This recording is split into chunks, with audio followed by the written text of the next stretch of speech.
Hey Forest fans, Max Newton here on Talk Forest TV. Hit that like, comment and subscribe button. There it is. I'm giving you a quick review of Nottingham Forest 2, Exeter City 2, Forest winning after extra time and on penalties. And, in cup football, all that matters is your team is in the hat for the next round. Well, we're past past the hat. We are in the next round. We are in the 6th round of the FA Cup. We have Ipswich Town at home, who are 4th from bottom in the Premier League. Nothing to be afraid of. The draw's opening up. A lot of big Premier League teams are out. Nottingham Forest are not out. Mentioning no names, Liverpool. So, basically, job done. And you know what? Every single cup run that Forest have ever had have always been involved games like this. Games where we've gone away and we've struggled a 1-0 win away at Leyton Orient, or we've taken several replays against Palace, or we've beaten Bristol City, who are in League One, in the two-legged semi-final. This is what happens in cup football. Fair play to Exeter. I think they gave Forest fans a really great welcome. It was lovely to see. Proper football club run by the fans. Gary Caldwell said afterwards that they're the only fan-owned club in England. Not true. They're the only fan-owned club in England in the EFL, because there's a number in the National League. Chester FC being one, for example. And yeah, I think everybody expected mass changes to the side that started the last home league game against Brighton, and that's what we saw. Really surprising, I think. The thing that was surprising was, I think, the central defence, or the whole defence. Nobody expected to see Toffolo partnering Bolly in central defence. And I think the defence really was what let us down. Defence and goalkeeper in the first half. I think the fullbacks didn't cover themselves in glory at all. They were beaten far too easy by the wingers of Exeter, especially Moreira at right back, who had a really, really poor first half, especially. And I think Marino had a really poor game altogether. He got far too easily beaten too many times, especially right at the end of normal time, when Exeter really could have easily won the game. Just got out thought and out muscled, out anticipated. Miguel, catastrophic error. He's had to follow on from the error against Newcastle in the League Cup, which ultimately put us out. Really, really bad error. I thought it looked really shaky all game. The second goal, I thought, should a 6'4", 6'7" goalkeeper be coming to claim that, rather than letting it sail to somebody on the 6-yard box? He made a good save.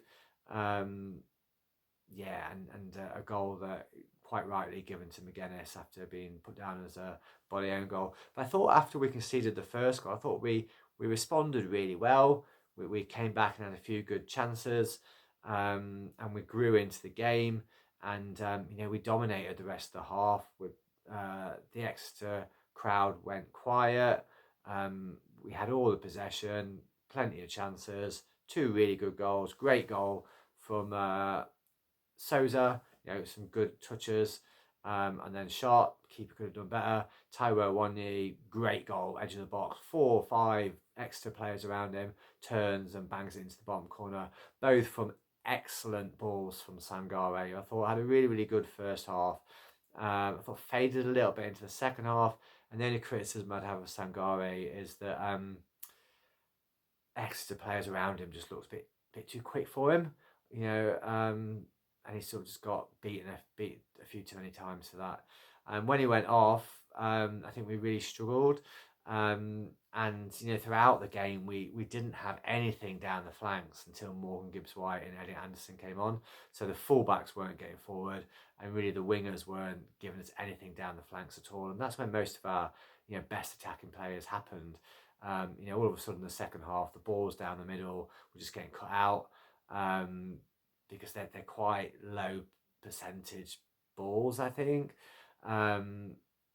yeah, so we didn't look like we had ran out of ideas going forward, and Exeter looked like the better team until Morgan Gibbs White and Elliot Anderson came on. I thought Morgan Gibbs White in particular was excellent, instantly having an impact, creating real good chances, real good opportunities, shots on goal, crossers, great balls in. Anderson the same, and Forest could easily, quite rightly, a red card.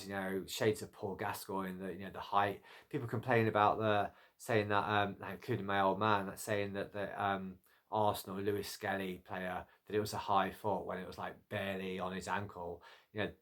That's a high challenge.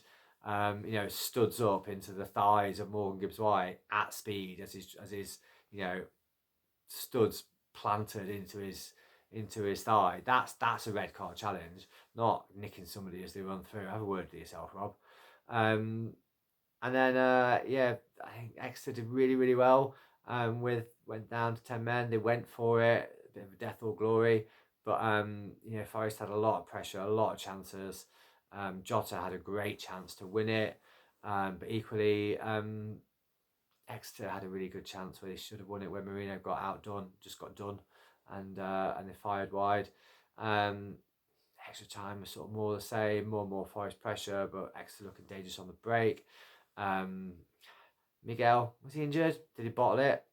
Don't really want to have a go at a player, but he had a really, really poor game, and then a muscle injury. But I'm really glad that Sells was on. I'm really glad that Sells was on for the penalty shootout as well, to be honest. I thought Nico Williams looked really good when he came on and added more attack intent to the Forest. And yeah, I thought we pushed, went into penalty shootout. And in the penalty shootout, I had no doubt that Forest were going to win. Exeter looked tired, didn't look like they knew what they were doing, didn't look like they'd practiced penalties. The manager came out afterwards and said penalties are a lottery, I always lose them. Well, you always lose them because you think it's a lottery, mate. They're not a lottery. The last person to think that was Glenn Hoddle in like 1998. You practice penalties, you practice your technique, you think about the psychology of it. We've seen that time and time after again in international football and in club football. Forest showed that. Brilliant penalties. Exeter's penalties were, apart from the first one and the final one that they had, weren't much cop. Great save from Matt Sells. And then I think afterwards, Forest players and management and staff showed their class by not going mad and celebrating the win, unlike teams like Manchester United and Anthony did when they beat Coventry in the semi-final and Pens. They didn't celebrate. They shook hands and commiserated the opposition team, players, staff, and showed great respect and showed a great bit of class. I think, what does Nuno learn? I think he learns that the reserve, the B team players aren't as good as the regular starters, and that's where we need to strengthen in the future. But we're in the next round.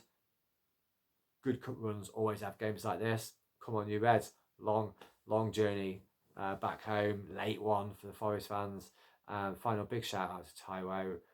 It turns out it's a broken nose and probably a bit of concussion, but sounds like he'll be all right. Come on, you Reds.